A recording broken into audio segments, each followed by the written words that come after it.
Assalamualaikum warahmatullahi wabarakatuh. Nama saya Nisa Kurniawati dari 11 MIPA 1. Di sini saya dari kelompok 2 ingin mempresentasikan tentang perencanaan administrasi usaha kerajinan dari bahan limbah berbentuk dalam daftar. Menurut pendapat Profesor Dr. S. Prajudi Atmosudirjo SH, administrasi adalah proses dan tata cara kerja yang terdapat pada setiap usaha, baik usaha kenegaraan maupun swasta, usaha sipil maupun militer, atau usaha besar maupun kecil. Pencatatan semua kegiatan usaha yang diperlukan bagi kelancaran dan pengelolaan perusahaan merupakan tugas administrasi. Tugas tersebut meliputi pencatatan data-data transaksi bisnis, keuangan, produksi, persediaan produksi, dan lain-lain. Adapun maksud dan tujuan dari adanya administrasi adalah agar wirausahaan dapat 1. Memonitor kegiatan administrasi perusahaannya, 2. Mengevaluasi kegiatan-kegiatan perorganisasian perusahaannya, 3. Menyusun program pengembangan usaha dan kegiatan perorganisasian perusahaan dan mengamankan kegiatan-kegiatan usaha dan organisasi perusahaannya. Perencanaan administrasi usaha kerajinan pada dasarnya terdiri dari perizinan surat menyurat, pencatatan transaksi barang atau jasa, pencatatan transaksi keuangan, dan pajak pribadi serta pajak usaha. Yang A, ada perizinan usaha. Di Indonesia, pendirian usaha diatur oleh undang-undang, yaitu melalui peraturan daerah dan peraturan dari Departemen Perdagangan serta departemen atau inisiasi yang terkait dengan bidang usaha yang dijalankan. Yaitu surat-surat harus disiapkan ketika akan membuka usaha sebagai berikut. 1. Surat izin gangguan atau HO dan surat izin tempat usaha atau SITU. Kedua, surat izin ini dikeluarkan oleh pemerintah daerah. Beberapa manfaat yang dapat diperoleh dari SITU atau HO diantaranya: 1. Mempermudah permohonan surat izin usaha perdagangan. 2. Dapat menjadi sarana untuk meminta ganti rugi apabila tempat usaha mengalami penggusuran atau pemindahan lokasi. Yang ketiga adalah memperoleh jaminan perlindungan keamanan dan dapat digunakan sebagai jaminan pinjaman modal di bank.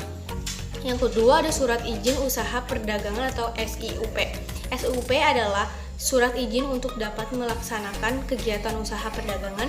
Untuk memperoleh SIUP, perusahaan harus memiliki surat permohonan SIUP, yaitu berupa formulir permohonan izin yang diisi oleh perusahaan yang memuat data-data perusahaan untuk memperoleh surat izin usaha perdagangan kecil, menengah, atau besar. Yang B ada surat menyurat. Kegiatan surat menyurat adalah salah satu kegiatan dalam bentuk hubungan dengan pihak lain, seperti pemasok dan pelanggan. Jenis surat yang digunakan dalam kegiatan usaha disebut juga dengan surat niaga. Surat niaga dimulai dengan pembukaan yang tepat dan menarik, kemudian diikuti dengan pengutaraan masalah secara jelas dengan tetap memberikan sikap ramah, sopan, dan simpatik. Jadi surat niaga sebagai berikut: 1. Surat perkenalan, surat permintaan penawaran, surat pemesanan, surat pemberitahuan pengiriman, surat pengaduan, dan surat pengiriman pembayaran. Sekian presentasi dari saya. Selanjutnya akan dilanjutkan oleh teman saya. Wassalamualaikum warahmatullahi wabarakatuh. Selanjutnya, saya akan membahas tentang beberapa poin-poin yang terdapat di dalam perencanaan administrasi usaha kerajinan, yaitu ada pencatatan transaksi barang atau jasa, ada pencatatan transaksi keuangan, dan juga mengenai pajak. Yang selanjutnya, di dalam perencanaan administrasi usaha kerajinan itu ada pencatatan transaksi barang atau jasa. Di dalam suatu perusahaan, bukti transaksi dibedakan menjadi 2. Yang pertama, ada bukti transaksi intern dan juga ada bukti transaksi ekstern. Yang pertama kita akan bahas bukti transaksi intern. Apa sih itu bukti transaksi intern? Bukti transaksi intern adalah bukti transaksi yang dibuat oleh dan untuk intern perusahaan. Adapun bukti transaksi intern adalah sebagai berikut. Yang pertama ada bukti kas masuk. Bukti kas masuk yaitu bukti bahwa perusahaan telah menerima uang secara tunai, misalnya pembayaran tagihan dari perusahaan lain, Selain ada bukti kas masuk, ada juga bukti kas keluar. Apa sih itu bukti kas keluar? Bukti kas keluar yaitu tanda bukti bahwa perusahaan telah mengeluarkan uang tunai, misalnya uang pembayaran gaji, pembayaran utang, atau pengeluaran-pengeluaran lainnya. Nah, itulah mengenai bukti transaksi intern. Yang selanjutnya di poin kedua ada bukti transaksi ekstern. Bukti transaksi ekstern adalah bukti yang berhubungan dengan pihak luar. Bukti transaksi ekstern sebagai berikut. Yang pertama ada faktur. Faktur yaitu tanda bukti pembelian atau penjualan secara kredit. Faktur dibuat oleh penjual dan diberikan kepada pihak pembeli. Selain ada faktur, ada juga kwitansi. Apa sih itu kwitansi? Kwitansi adalah bukti penerimaan sejumlah uang yang ditandatangani oleh penerima uang dan diserahkan kepada yang membayar sejumlah uang tersebut. Yang selanjutnya ada nota. Apa sih itu nota? Nota yaitu bukti atas pembelian sejumlah barang secara tunai. Nota dibuat oleh pedagang dan diberikan kepada pembeli. Selain nota, ada juga nota debit. Nota debit merupakan bukti transaksi pengiriman kembali barang yang telah dibeli, yang berisi informasi pengiriman kembali barang yang rusak atau tidak sesuai dengan pesanan atau permintaan pengurangan harga. Bukti ini dibuat oleh pihak pembeli. Selanjutnya ada juga nih nota kredit. Nota kredit merupakan bukti transaksi penerimaan kembali barang yang telah dijual atau bukti persetujuan dari pihak penjual atas permohonan pembeli untuk pengurangan harga barang karena sebagian barang rusak atau tidak sesuai dengan pesanan. Bukti ini dibuat oleh pihak penjual. Yang terakhir ada cek. Apa sih itu cek? Cek itu surat perintah yang dibuat oleh pihak yang mempunyai rekening di bank agar bank membayar sejumlah uang kepada pihak yang namanya tercantum di dalam cek tersebut. Nah, itulah mengenai bukti transaksi ekstern. Selain ada pencatatan transaksi barang atau jasa, di dalam perencanaan administrasi usaha kerajinan juga ada pencatatan transaksi keuangan. Apa sih itu pencatatan transaksi keuangan? Transaksi keuangan dicatat dalam laporan keuangan yang disusun secara berkala berdasarkan standar akuntansi keuangan tahun 2007. Laporan keuangan terdiri dari 4 item sebagai berikut. Yang pertama itu ada laporan laba rugi.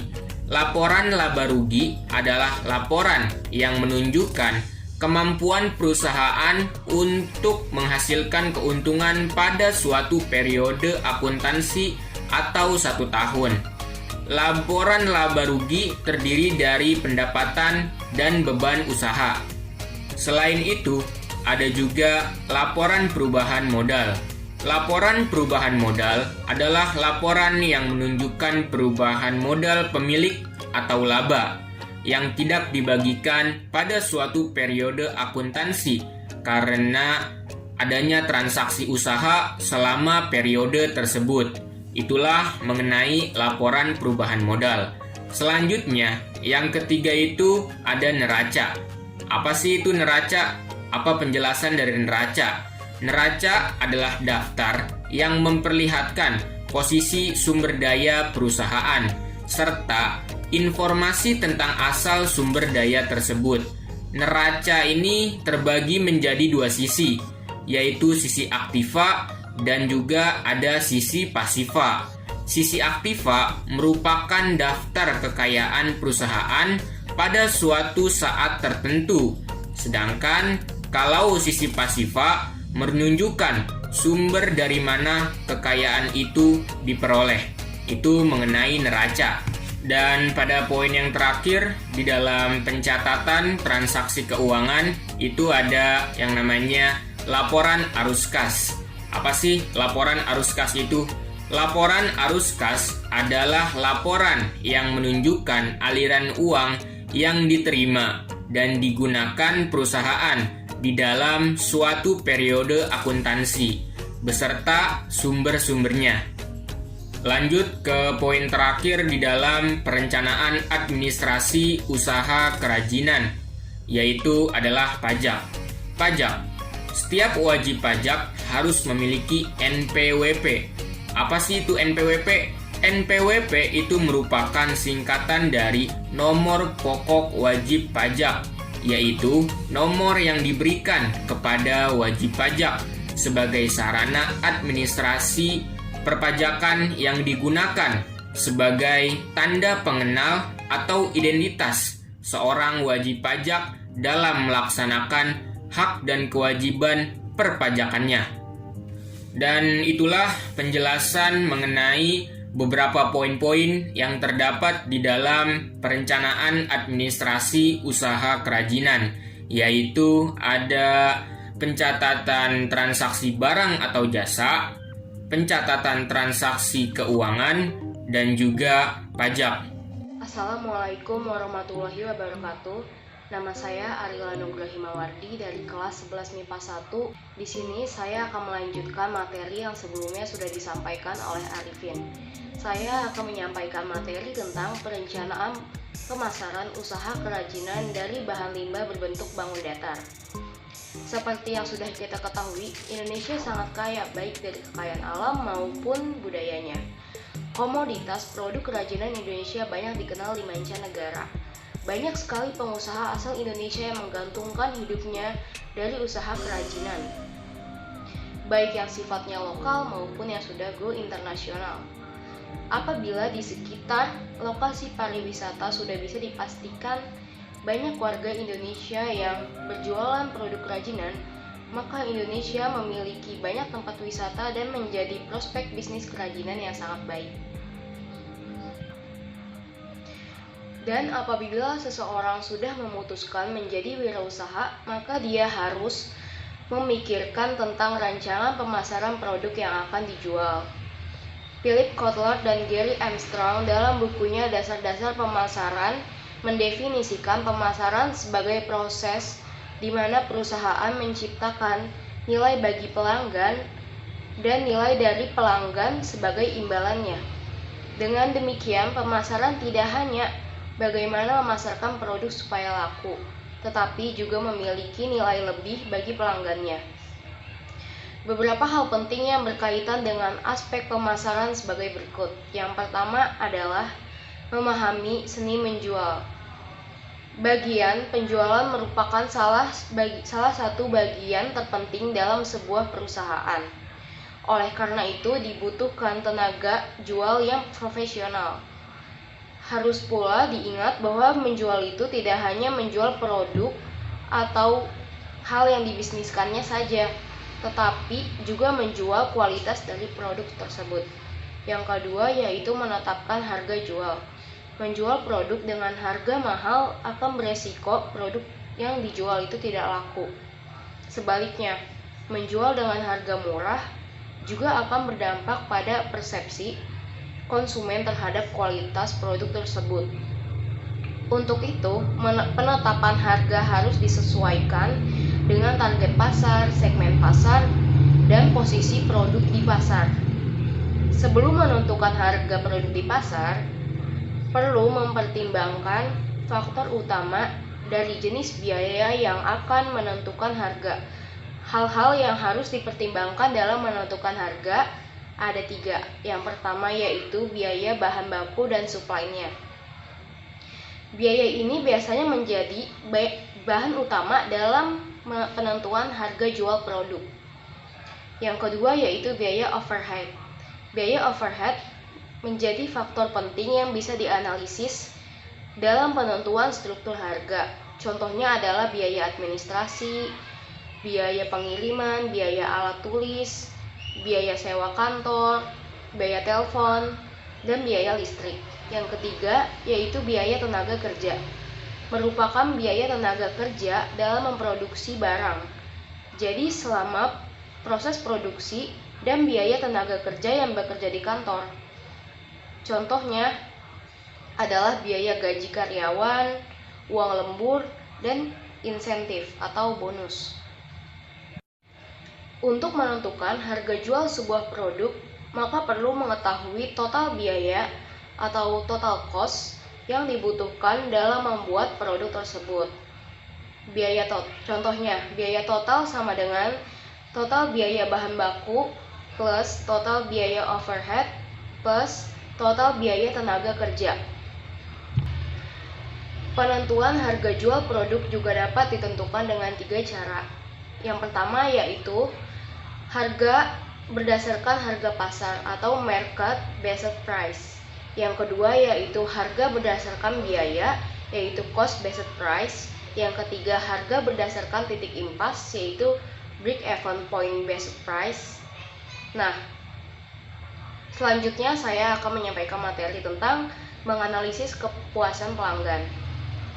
Kepuasan pelanggan adalah tingkat perasaan seseorang setelah membandingkan kinerja produk atau hasil yang bisa dirasakan dan sesuai dengan harapannya.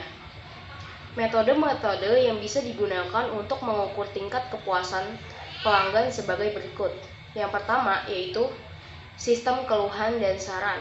Sistem ini bisa menggunakan cara formulir isian atau kuesioner atau ujian sampel secara langsung dengan cara tanya jawab pelanggan melalui email, faksimiles, telepon, dan situs jejaring sosial. Yang kedua yaitu survei kepuasan pelanggan secara berkala, yaitu sistem keluhan dan saran tidak bisa mencerminkan secara tepat dan akurat apabila hanya sesekali dilakukan. Oleh karena itu, perlu dilakukan lebih dari 1 kali survei agar diperoleh tingkat keakuratan yang lebih baik. Yang ketiga yaitu ghost shopping atau mystery shopper. Cara ini adalah memperkerjakan orang untuk berpura-pura menjadi pembeli. Orang ini akan melaporkan hal-hal yang positif dan negatif dari pelayanan serta manfaat dari sebuah produk. Yang terakhir yaitu saya akan menyampaikan materi tentang promosi. Nah, apa sih promosi itu? Promosi adalah salah suatu aktivitas yang dilakukan oleh perusahaan guna mengkomunikasikan, mengenalkan, dan mempopulerkan kepada sasarannya. Ada 6 kegiatan dan rencana yang bisa dilakukan untuk mengkomunikasikan produk dan merek usaha. Yang pertama yaitu penjualan personal atau personal selling. Yang kedua yaitu iklan. Yang ketiga yaitu promosi perjualan atau sales promotion. Yang keempat yaitu publikasi atau publication. Yang kelima yaitu sponsorship. Yang keenam yaitu komunikasi di tempat konsumen yang akan membeli atau pin of purchase. Sekian materi yang dapat saya sampaikan. Selanjutnya akan disampaikan oleh Atifah. Terima kasih.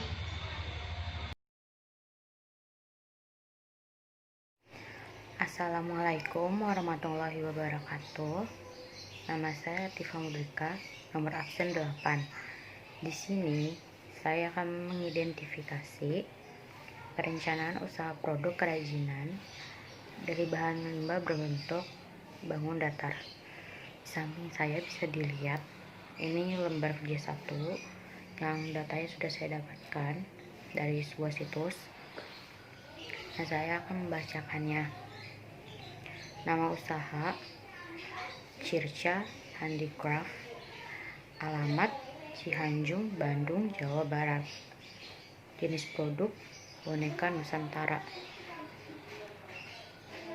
Ide dan peluang usaha. Uke Kosasi, pemilik usaha tersebut, terinspirasi dari boneka Barbie yang selalu digemari oleh masyarakat. Ia akhirnya memodifikasi produksi bonekanya dengan sentuhan berbagai budaya yang ada di Indonesia. Sumber daya yang dibutuhkan yaitu sumber daya manusia, yang pandai dalam pembuatan boneka. Kemudian bahan utama itu kain perca, kemudian kain flanel. Alat mesin jahit, benang, jarum, terus dakron dan lem. Kemudian hiasan, kemasan, modal sejumlah 20 juta rupiah. Metode campuran konveksi dan modern. Kemudian perencanaan administrasi usaha. Itu ada buku pembelian, buku penjualan, surat-surat niaga, buku pencatatan alat dan kegiatan usaha, buku hutang piutang, perizinan usaha, catatan kepegawaian, pencatatan transaksi keuangan, dan buku besar. Kemudian yang terakhir, perencanaan pemasaran. Itu ada lewat online shop, publikasi, promosi, penjualan personal atau personal selling, dan pameran. Nah, begitu data yang bisa saya sampaikan. Terima kasih telah mendengarkan.